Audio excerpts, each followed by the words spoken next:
Umur 40 itu umur disebut sebagian ulama itu sebagai permulaan hidup yang asli. Karena sebelum itu biasanya banyak main-mainnya. Kalau sudah umur 40, mestinya cara hidupnya dalam Al-Quran itu sudah harus orientasi amal.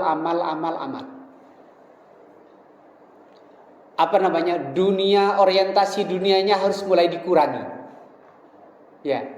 Sampean mencari dunia maksudnya tetap serius Pak nyari dunia, bukan berarti berkurang. Maksudnya ketika kita mencari dunia, orientasi akhiratnya harus lebih tinggi. Umur 40 hatta idza balagha asyuddahu wa balagha 40 sana. Kalau sudah mencapai usia dewasa itu di usia 40. Ya, jadi kalau ibaratnya gini Pak, kita itu kalau dari bayi naik ke atas, puncaknya di umur 40, nanti 40 agak menurun, gitu ya. Nah di umur 40 ini, ketika badan sudah mulai menurun, ya, maka orientasi yang harus dibangun oleh kita dalam Al-Quran tersebut adalah amal yang soleh yang banyak. Wa an a'mala salihan tardah. Ya, maka hendaknya karuniakan kepada kami Allah amal-amal soleh yang kau ridhoi. Umur 40. Di usia 40 orientasinya sudah harus menjadi berusaha orang baik. Ini berarti bukan orangnya 40 Pak.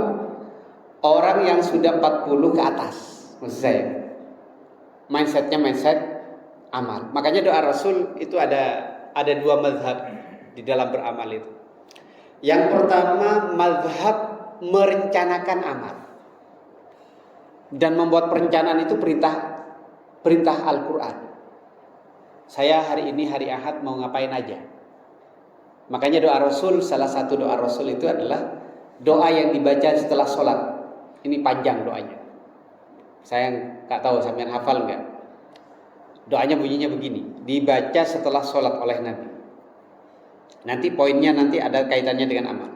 Allahumma aslih lana dinana allati huwa ismatu amrina. Ya Allah, perbaiki agama kami yang merupakan pegangan hidup kami. Wa aslih lana dunyana allati fiha ma'ashuna. Perbaiki dunia kami yang menjadi tempat ma'isyah kami. Wa aslih lana akhiratana allati ilaiha ma'aduna. Perbaiki akhirat kami yang merupakan tempat kembali kami. Nah, poinnya ini setelah ini. Waj'alil hayata ziyadatan lana fi kulli khair. Poinnya ini Pak. Ya Allah, jadikan hidup hari ini Pak, al-hayah ziyadatan lana sebagai tambahan bagi kami fi kulli khair, dalam hal kebaikan. Jadi mindsetnya Nabi itu setiap saat bertambah umur hari ini, bertambah amal-amal kebaikan. Nah, amal kebaikan itu diukur dari mana Pak? Apakah diukur? Sampean kalau mengukur orang baik atau tidak, diukur oleh siapa? Yang paling pas mengukur kita apakah orang baik atau tidak, itu siapa kira-kira? Ibu-ibu juga, yang paling pas mengukur sampean itu orang baik atau tidak, itu siapa?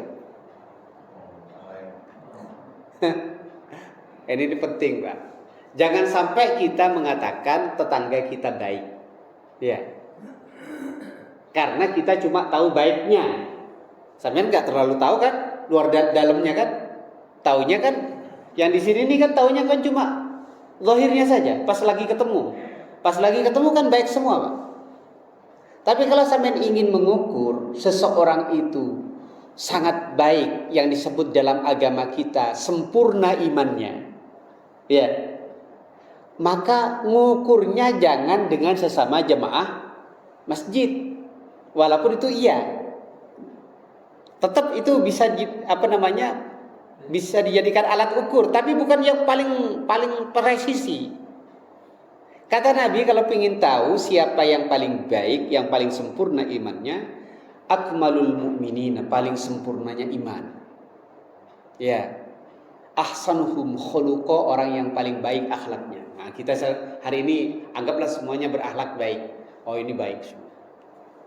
Tapi Pak, yang lebih presisi kebaikannya amal kebaikannya nanti itu diukur oleh orang yang paling ngerti dalamnya kita. Siapa? Yang paling ngerti dalamnya sampean siapa? Makanya kata Rasul dilanjutkan hadis itu, wa khiyarukum, sebaik-baik kalian yang akhlaknya baik tadi itu, yang merupakan kesempurnaan iman itu. Wa khiyarukum khiyarukum li ahlihi, sebaik-baik kalian yang paling baik pada keluarganya. Jadi kalau ingin tahu siapa yang paling baik dan paling sempurna imannya, tanya kepada orang yang tahu luar dalamnya kita. Makanya kalau ada orang misalnya beramal, semangat beramal, tetapi semangat beramalnya kepada orang lain, tidak kepada keluarga, harus kepada keluarga lebih dulu. Nah ini, sampean misalnya sopan sama tetangga, sangat sopan, mau kemana? Nah, giliran sama istri, sopannya hilang. Ibu-ibu juga sama suaminya tetangga, mana Pak? Gitu. Saat suaminya datang, dari mana? Jangan Pak. Jadi ngukur iman kata Nabi, ngukur amal baik, amal paling presisi ngukurnya di keluarga. Itu yang pertama. Makanya ini penting bagi kita, waj'alil hayata ziyadatan lana fi kulli khair. Misalnya, ya Allah jadikan hidup hari ini penuh dengan amal-amal kebaikan. Penuh dengan amal-amal kebaikan itu yang pertama itu kepada keluarga. Ya. Entah nanti bantu nyuci atau bantu masak atau bantu apa gitu ya. Nah itu gitu. Itu mazhab pertama. Jadi membuat perencanaan. Membuat perencanaan itu penting, perencanaan amal. Apa pentingnya? Satu bagian dari ciri ketakwaan. Orang bertakwa itu punya rencana. Ya ayyuhalladzina amanu taqullah, wahai orang-orang yang beriman, bertakwalah kepada Allah. Apa bentuk takwanya? Nah, bentuk takwanya apa, Pak? Wal tanzur nafsun ma qaddamat lighad. Hendaklah orang-orang itu melihat kemarinnya. Ma qaddamat, lihat kemarin itu. Untuk apa dilihat kemarin? Kemarin seharian ngapain? Sebulan lalu ngapain? Setahun yang lalu ngapain? Ini bulan Desember kan? Sampean kalau kerja di perusahaan pasti ada rapat evaluasi kerja dan perencanaan kerja ya. Nah itu sebenarnya amal takwa. Yang kemarin-kemarin ngapain? Lighadin, untuk hari esok sampai esoknya itu akhirat. Jadi amal kebaikan yang kita rancang itu harus dirancang setiap hari. Itu yang pertama. Bisakah Ustaz kita itu sukses tanpa merancang? Bisa. Jadi ada orang sukses tanpa punya rancangan amal, Pak. Tapi pakai mazhabnya Nabi Isa alaihissalam. Kalau Nabi Isa ini, Pak, enggak punya rancangan. Bahasanya gampangnya begitu. Apa bahasanya kalau Nabi Isa? Sampean pakai rumusnya Nabi Isa. Kalau tadi rumusnya Nabi Muhammad gitu. Waj'alil hayata, jadikan setiap hidup hari ini penuh dengan amal-amal kebaikan. Jadi dirancang amal-amal kebaikannya apa saja sehari ini. Kalau Nabi Isa alaihissalam, dia ini gini konsepnya. Ini penting sekali. Sampean bisa sukses kalau menerapkan dua rumus ini. Pertama, membuat rencana amal. Yang kedua, enggak pakai rencana. Tapi apa? Kata dalam Al-Quran, Nabi Isa ini kan orang yang sangat penuh sangat baik sekali. Saking baiknya sampai dituhankan. Saking baiknya sampai artinya sangat bahasa Qur'annya wa ja'alani mubarakan ainama kuntu. Allah menjadikan aku penuh berkah, penuh kebaikan, penuh amal-amal baik dimanapun aku berada. Nah ini mindset yang dipakai oleh Nabi Isa alaihissalam. Apa maknanya juga sekali? Maknanya begini, dimanapun kapanpun kita berada, berarti di situ tempat beramal, berbagi kebaikan. Dan kalau ini kita lakukan, Pak, Masya Allah, Pak, apa namanya? Misalnya di masjid ini, ya, apa yang bisa saya lakukan untuk masjid ini? Pas di sini, maka kebaikannya, misalnya ada sampah, langsung kita ambil, itu penuh berkah. Ada anak muda di apa namanya di Bogor itu. Ya. Anak muda ini setelah 11 tahun, 10 tahun apa namanya dibongkar oleh Allah Subhanahu wa taala amal-amal kebaikan. Dia itu jemaah sekalian pedagang cilok yang penghasilannya 25 sampai 35 ribu. Paling banyak 35 ribu. Lalu dia apa namanya membuat rencana amal. Dia pergi ke masjid-masjid, musola-musola, dia bermodal 5.000 beli deterjen, lalu dia bersihkan seluruh kamar mandi, karpet apa itu yang ada di masjid. Ya, mungkin pernah lihat di YouTube gitu. Dan itu sejak 2013. Dan baru viral setelah 2020-an ke atas. Ya, itu amal jemaah sekalian. Ya. Nah, Nabi Isa alaihissalam wa ja'alani mubarakan aina ma kuntu, dimanapun berada penuh dengan kebaikan. Sampean berada di rumahnya penuh dengan terasa kehadiran sampean sebagai orang yang penuh dengan kebaikan, bukan monster. Nah, misalnya begini, anaknya sedang main, seneng gitu ya. Tiba-tiba bunyi suara mobil dari luar, oh ayah datang, udah tegang semua. Udah tegang semua, anaknya tegang, istrinya tegang, takut. Berarti apa ini? Bukan mubarokan. Ya. Bukan penuh dengan keberkahan, tapi penuh dengan ancaman dan ini bahaya. Ya, makanya kita itu ngukur baiknya jangan ngukur di kantor. Jangan ngukur di masjid, ngukur baiknya di rumah. Makanya kalau ditanya siapa laki-laki paling baik, hati-hati kalau istri sampean jawabnya Pak RT misalnya. Itu bahaya. Bisa jadi apa namanya? Kesaksian di sisi Allah itu bukan sampean. Wa ja'alani mubarakan aina ma kuntu. Dimanapun kita berada penuh dengan kebaikan. Apapun, Pak, bisa dengan tenaga, bisa dengan apa saja. Dan Allah Subhanahu wa taala kalau sudah membalasnya enggak sedikit. Wa ma anfaqtum min syai', ya, apa yang kamu infakkan, ya, infak itu dibagikan. Min syai', dari sesuatu. Sesuatu itu apa? Ya, bisa tenaga sampean kalau sampean enggak punya jabatan.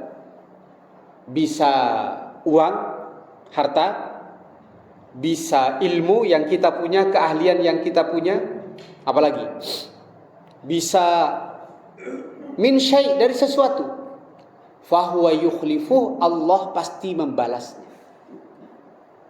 Ini di Al-Quran dahsyat, Pak. Ada kisah dalam Al-Quran itu hanya berbagi tenaga. Bagi tenaga itu balasannya enggak karu-karuan. Ada di dalam Al-Quran itu yang cuma berbagi keahlian. Dia punya keahlian tertentu diberikan. Itu balasannya jadi jabatan, dapat jabatan penting. Misalnya sampean 5 tahun kemarin berbagi ilmu di sebuah tempat. Tiba-tiba tersebab sampean berbagi ilmu di sebuah tempat, tiba-tiba mengantarkan sampean jadi menteri. Ya. Fahuwa yukhlifu, Allah membalas. Dan kalau sudah Allah yang membalas, balasannya itu enggak sedikit, enggak main-main, Pak. Apa contohnya? Contoh Nabi Musa alaihissalam. Ya, Nabi Musa itu kan dikejar-kejar dari Mesir karena sekali tonjok saking kuatnya badannya Nabi Musa itu, sekali tonjok langsung KO. Bukan segera KO, dead, mati, Pak. Karena yang dibunuh itu rakyat Mesir, maka dikejar oleh Fir'aun, oleh tentaranya. Dikejar Pak, lari sampai Madian. Madian itu daerah Yordania. Nah, saya pernah sampai di Yordania, di makamnya Nabi Syuaib. Ya.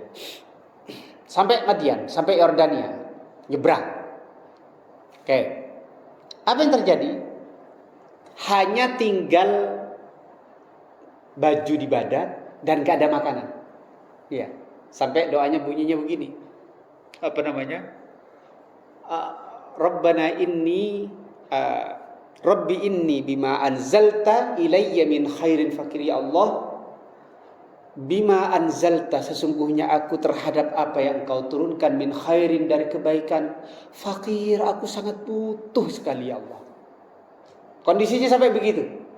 Ya gampangnya begini, ya Allah aku gak punya apa-apa sama sekali hari ini. Nah, ini angkat tangannya begitu. Terus lewat dua perempuan. Ini amal Pak. Amal konsepnya Nabi Isa. Dia gak punya rencana berbuat amal, berbuat baik. Tapi kesempatan datang. Makanya kita ini kalau pakai konsepnya Nabi Isa, ada kesempatan beramal, sikat. Ada kesempatan beramal, sikat. Ada kesempatan berbuat baik, langsung diambil. Nah, Nabi Musa alaihissalam melihat dua perempuan, gadis. Ya, kok gadis ini menjauh dari sumur gitu. Lalu ditanya, apa yang menjadikan kamu di sini? Saya mau meminumkan ternak dan ayah saya sudah tua. Oke, diambil. Langsung muncul perbuatan baik, beramal. Balasannya apa Pak? Jemaah sekalian. Ini keren, luar biasa. Setelah selesai beramal, ini kan mestinya kalau orang lagi butuh duit, ya langsung minta upah kan gitu loh. Lagi butuh loh. Tapi dia enggak. Langsung setelah meminumkan ternak dikembalikan, langsung dia kembali ke bawah pohon. Jadi itu konsepnya beramal. Tetapi yang namanya orang baik Pak ya. Orang baik ketemu orang baik gitu.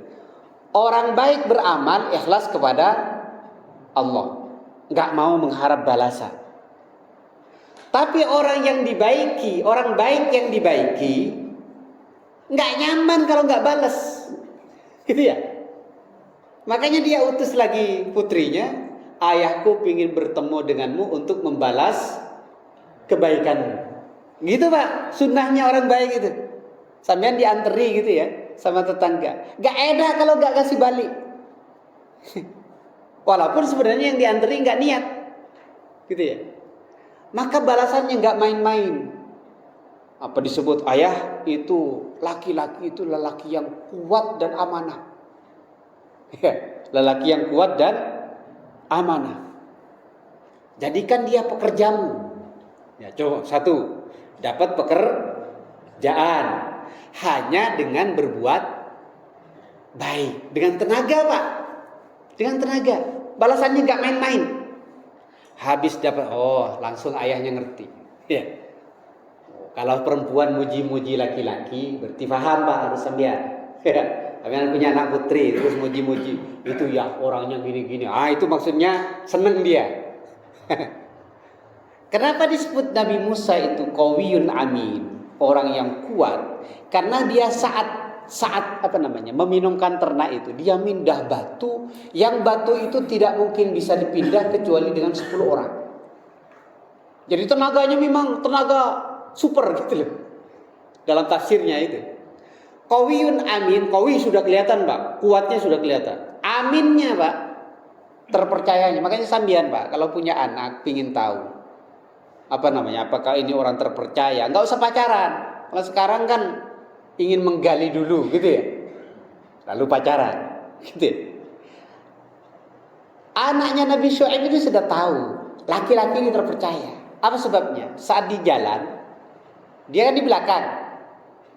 Nah, di belakang karena dia orang yang takut kepada Allah, hanya dia, aku di depan aja. Nanti kalau belok kanan, lempar batu ke sebelah kanan. Kalau belok kiri, lempar batu ke sebelah kiri. Ini orang kuat, orang baik, Pak. Maka dia orang amanah, qawiyun amin. Maka yang terjadi jemaah sekalian, apa yang terjadi? Balasan Allah dengan amal meminumkan.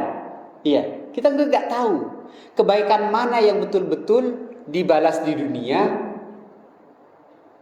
dan yang pasti dibalas di akhirat. Kalau kita tidak dibalas di dunia, pasti dibalas di akhirat. Tapi ketika dibalas di dunia itu gak main-main. Apa yang terjadi? Yang terjadi adalah satu, diberikan pekerjaan. Yang kedua, dinikahkan dengan putri. Ini putri bukan kaleng-kaleng ini. Putri ulamanya Surabaya. Kira-kira begitu. Jadi ulamanya Surabaya ya punya putri solehah, dinikahkan kepada laki-laki asing. Ya. Terus karena dia gak punya mahar, sudah gampang. Kamu nanti maharmu kerja 8 tahun. Kalau engkau genapin 10 tahun itu darimu. Fa in atmamta asyran fa min indik. Kata. Apa sebabnya, Pak? Beramal pakai rumusnya Nabi Isa alaihissalam. Wa ja'alani mubarakan ainama kuntu. Jadi ada kesempatan beramal, sikat. Kesempatan beramal, sikat. Kesempatan beramal, sikat. Gak pakai nunggu. Nah, membawa kesuksesan. Kisah yang kedua sebagai penutup. Oke. Ada orang beramal dengan ilmunya, dengan keahliannya. Sampean punya keahlian apa? Gitu ya. Punya keahlian arsitek. Maka datang ke pesantren-pesantren, ini bahaya ini. Gitu ya. Ini bahaya Kiai. Tiangnya ini terlalu kecil. Menurut ilmu arsitek saya, ini butuh begini-begini. Oh gitu ya. Sudah, gambarkan Kiai. Nah, gitu. Beramal dengan ilmu yang sampean punya. Sampean punya ilmu kedokteran, ilmu kesehatan, lalu datang orang sakit. Sampean bantu. Ini namanya wa ja'alani mubarakan ainama kuntu. Dimanapun kami berada, kita berada, Allah menjadikanku penuh berkah dengan amal-amal kebaikan. Kisahnya adalah Nabi Yusuf alaihissalam. Ya. Kisah Nabi Yusuf ini jemaah sekalian, setelah sambil mendengarkan kisah Nabi Yusuf, dimasukkan ke penjara untuk menyelamatkan muka keluarga pemimpin, kan biasa Pak. Ya. Kan biasa ada tumbal-tumbal begitu kan biasa kalau dalam dunia politik kan gitu ya. Nah, Nabi Yusuf ini masuk yang ditumbalkan untuk menyelamatkan wajah keluarga kerajaan. Masa istrinya langsung mau dipenjara? Kan enggak. Gimana wajahnya? Hanya Nabi Yusuf yang dipenjara. Nabi Yusuf dipenjara dengan 2 orang anak muda. Iya. 2 orang anak muda ini bermimpi. Ya kan? Ceritanya kan begitu. Bermimpi. Lalu dia berkata kepada Nabi Yusuf, aku lihat kamu ini orang soleh. Coba aku bermimpi seperti ini. Kalau aku bermimpi seperti ini. Oh, Nabi Yusuf pinter Pak. Karena dia seorang nabi, dia gak langsung jawab. Ini penting nih ilmunya. Karena ada orang butuh sama dia. Iya. Dia itu gak langsung ngasih apa yang dia butuhkan. Dia giring dulu orang ini untuk kenal kepada Allah Subhanahu wa ta'ala. Jangankan cuma menafsirkan mimpi kamu. Aku makanan yang dibawa ke sini aku tahu asal muasalnya ini. Untuk meyakinkan orang. Apa yang dilakukan Nabi Yusuf? Diberikanlah tafsir keduanya ya. Adapun yang memeras khamr itu nanti akan menjadi pelayan raja. Adapun yang rotinya dipatuk burung itu nanti akan dieksekusi. Nanti kalau kamu jadi pelayan raja, tolong namaku disebut ya. Coba nanti baca di surat Yusuf. Kata Nabi Yusuf ya. Ternyata setelah keluar dua anak muda ini, satu dieksekusi, satu jadi pelayan raja, Pak. Pelayan raja ini lupa sama Nabi Yusuf setelah keluar. Bid'ah sinin sampai beberapa. Bid'ah itu antara 1 sampai 10 tahun. Jadi pokoknya di bawah 10 tahun. Jadi lupa sama Nabi Yusuf. Apa yang terjadi jemaah sekalian? Dengan modal berbagi kebaikan di penjara dengan keahlian ilmu tafsir mimpi. Tafsir mimpi, Pak. Makanya tafsir mimpi itu bukan khayalan. Ya. Teman saya di Madura ada yang ahli, seorang ustadz tafsir mimpi. Jadi kalau dibawa ke dia ngerti, Pak. Jadi ada ustadz gitu cerita sama ada orang cerita datang ke dia, mimpi belok kanan. Mimpi apa itu? Mencerai istrinya, tapi setelah itu belok kanan. Tapi ngomongnya dia belok kiri. Lalu ngomong dia, belok kiri. Bener belok kiri. Nggak akan cerai. Loh, kenapa? Ya pokoknya nggak akan cerai. Enggak, Ustaz, itu belok kanan. Bener belok kanan. Wah, itu pelanggaran syar'i gitu. Pasti cerai itu. Dan ternyata cerai. Nah, Nabi Yusuf alaihissalam ini berbagi kebaikan berupa keahlian ilmu di penjara. Dan balasannya nggak main-main, Pak. Disebabkan dia berbagi ilmu keahlian di penjara, suatu hari raja bermimpi, ya kan? Seluruh ahli mimpi didatangkan, nggak ada yang memuaskan raja.